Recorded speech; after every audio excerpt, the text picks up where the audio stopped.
Welcome to the San Diego Business Journal's Community of Business podcast, covering all of the vibrant business activity in the greater San Diego metropolitan area. And now, here are your hosts, Kevin Leap, publisher, and Jeff Clementson, editor-in-chief. Hi, my name is Kevin Leap. I'm the publisher of the San Diego Business Journal, and welcome to our Community of Business podcast. I'm here with our editor-in-chief, Jeff Clementson. Jeff? Thank you, Kevin. Sure.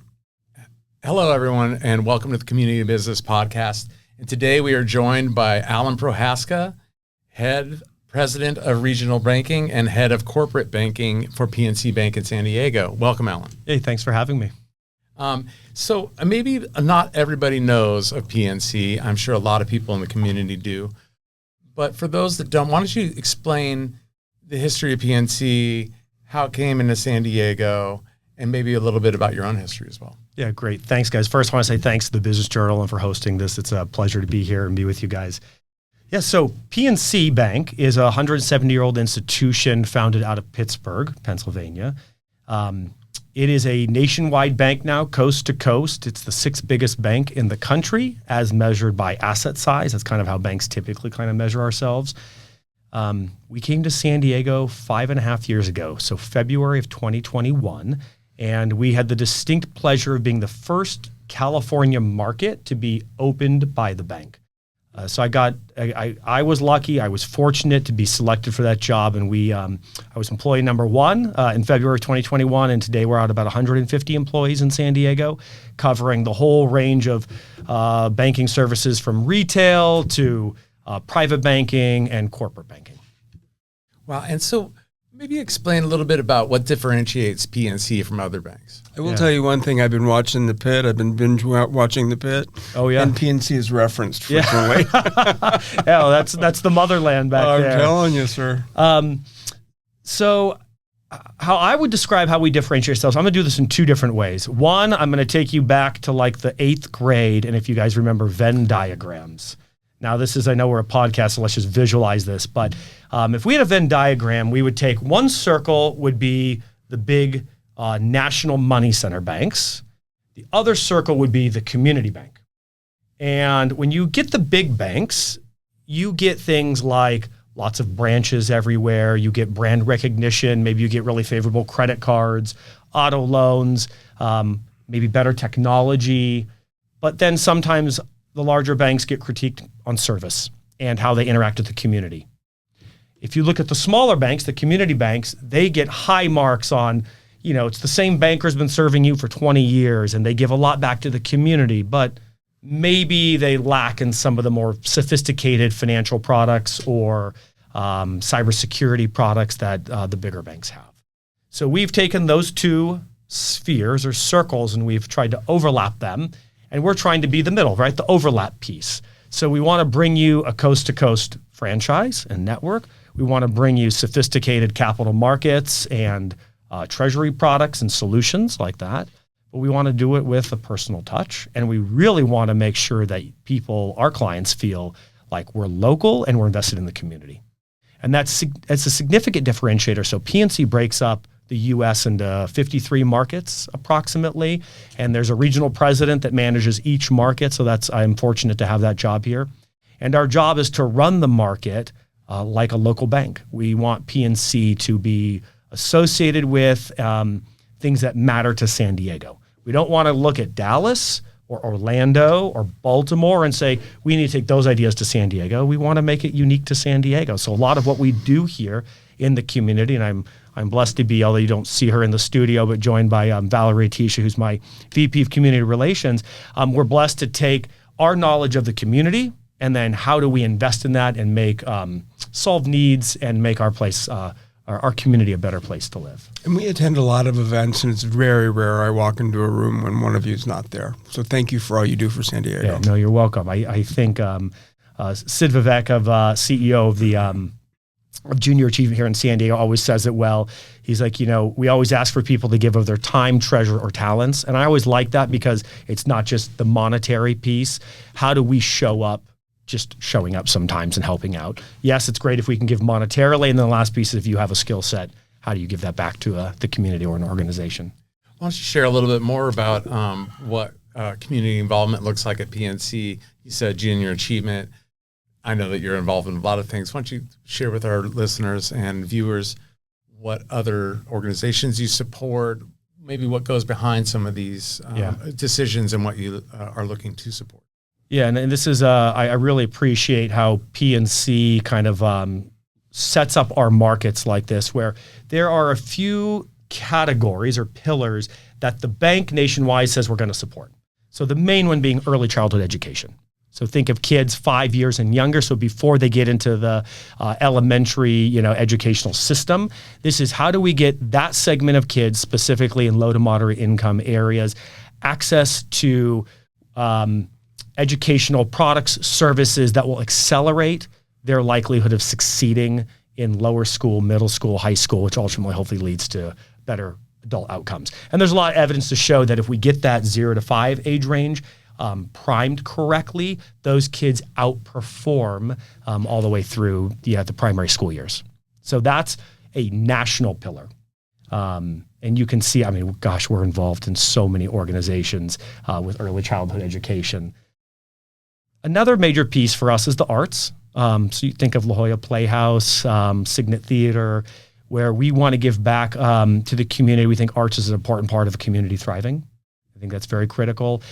Anywhere where we can kind of marry the arts and youth is a double whammy for us. We really appreciate that and try to focus our efforts and time there. So those are kind of some of the big things that PNC as an institution focuses on. But then there's this great piece of creativity that they give us. And they say, hey, now you go out and what matters to San Diego? So just off the top of my head, it's like, well, San Diego, it's a military town. How do we support our veterans and our military family members? Homelessness, we have a lot of unhoused neighbors in San Diego. How do we take care of critical needs of housing, food, security, and safety for those individuals? We've got the border. We've got a binational region. It's not just a U.S. region, it's a U.S.-Mexico region. How do we interact kind of with the organizations inside of that structure as we have both products coming across the border every day, we have labor coming across the border every day, and how can we be a part of that? So that's just a little flavor for how we sort of set up our markets and try to get involved with the community. So Alan, tell me about your footprint. So PNC is a coast-to-coast bank in the U.S. So think from San Diego to Seattle, Seattle all the way over to Boston, and Boston down to Florida. So we're coast-to-coast, national bank. We have a banking license in Canada, so we have full products and services in there, and then we offer certain banking services in the UK and parts of Europe. And so how does that ethos transfer to serving your business clients? What are some of the ways you differentiate in serving them? And what is the most important aspect to PNC in how to serve clients? Yeah, that's a great question. I'll say this kind of two ways, or from just two different kind of lenses here. I think the first lens is businesses that are headquartered in San Diego are an integral part of the fabric of our community. And I know that businesses that are headquartered here want San Diego to thrive because, by virtue of that, they thrive, just typically. And so just kind of stepping back 1 second to the ethos of PNC, there is no business in a community that is more critically tied to the success of a community than a bank. Just by our very nature, right? We bank individuals and we bank companies. We are an intermediary between keeping people's money safe, helping them maybe invest it, help them move it around, lend them money. So for us to do well, communities have to do well. But that's also true for the life science sector that's here. It's true for a distributor and a manufacturer. They need everyone to do well. And so I hope that our involvement in the community and how much we do care and allocate both resources, monetary resources, but also just our time. I hope that they see that we are very invested in the community that's helping them be successful. So that's kind of step one. That's critical. Step two, I think, it's interesting. Products and services matter, absolutely. But I find that the thing that matters the most to people is that you consistently show up with the same set of, bankers and service people that support them so they have a relationship with the people that are doing business with them. And they want us to deliver what we say we're going to deliver. Now, I know this sounds really silly because it's like relationship building 101 and business 101, but it's ironically the thing that sometimes gets lost in our world. And then 3, I think a third thing we do that really differentiates us is we always try to deliver the best deal we can to a company or an individual that we can up front. I never want people to feel like they have to negotiate with us in a really difficult, contentious manner to get an outcome that is favorable to them. Because the reality is the market yields what the best deal is going to be, right? Whether it's a mortgage, it's the cost of a checking account, or it's a $100 million loan for a big publicly traded company. So my goal is to be able to say to them, this is where market is, and that's the deal we're going to give you, if not maybe a little bit better if we can. And by doing that, there really isn't a lot of room for negotiation on that deal, right? There may be a little bit on the periphery, but for the most part, like we're putting our best foot forward the first time, and we tell people we're going to do that. And then we do. And I think they experience it because if you get into an RFP, a request for proposal, and they see all these different deals and we have the best deal in the offering, and they go back to their other banks and say, well, could you do better? And they say, oh yeah, we could do better. Well, that doesn't feel good. It's like, well, why did I have to get 5 proposals to push you to give me your best deal? I want to eliminate that and just try to give the best and final the first time. So it sounds like trust is a big issue. Not issue, but a big pillar. Yeah, pillar of what banking is these days. And I wonder how much that is affected by the 2008 financial collapse and banking in general was, kind of down for a while. Yeah. And I know that banks like PNC put their best foot forward because of those reasons and to restore trust. What are some of the ways that you see banks in PNC in particular in helping restore trust and having a more trustworthy relationship with? Yeah. Thanks, Jeff. That's a great question. There have been 2 large banking financial crises in the past 20 years. There was the great financial crisis, 2007 to 2009. And then there was 2023 where we saw interest rates spike and we saw a few banks go under during that time. So you ask a great question is how do banks build trust over the long run? And the way they build trust over the long run is they prudently manage themselves so that they can protect their shareholders and their depositors and weather crises effectively. So in 2008, when the financial markets collapsed due to the subprime mortgages that banks had been making, PNC had not done that type of loan product. So we didn't have that kind of risk on our balance sheet. We actually bought a really large bank during that time, a bank called National City. So we grew. We were one of the few banks that grew during the financial crisis. And while we're a 170-year-old bank, there's still a lot of lessons learned when you go through a big crisis like that. And the bank came out, better off than it did going in. And we continued to manage the thing that mattered to survive that crisis, which is our capital position. So we've continued to focus on that to this day. But then you fast forward to 2023, and we came out of the pandemic at a 0 interest rate environment. And then the Fed raised rates very rapidly. And, what we saw from that was that some banks hadn't managed their liquidity appropriately and couldn't withstand that shock in interest rates. And it caused, First Republic and Silicon Valley Bank to go under. That is something that PNC was not susceptible to either. We managed our liquidity prudently, and we came through that period stronger also. We actually saw deposits run out of banks into us as we saw like a flight to safety. So I think that does and should continue to build trust with people in terms of an institution that cares deeply about weathering the ups and downs of our economy. We've done it for 170 years, and I suspect we'll continue to do it really well over the next coming couple of decades. And so service is the big key, is to be able to deliver and be able to offer that personalized service for people. Yeah, and offer it locally, as much as it can be advantageous to have 1-800 numbers to call, and you do need those because maybe there is a off business hour time where it's hard to get a hold of the physical person.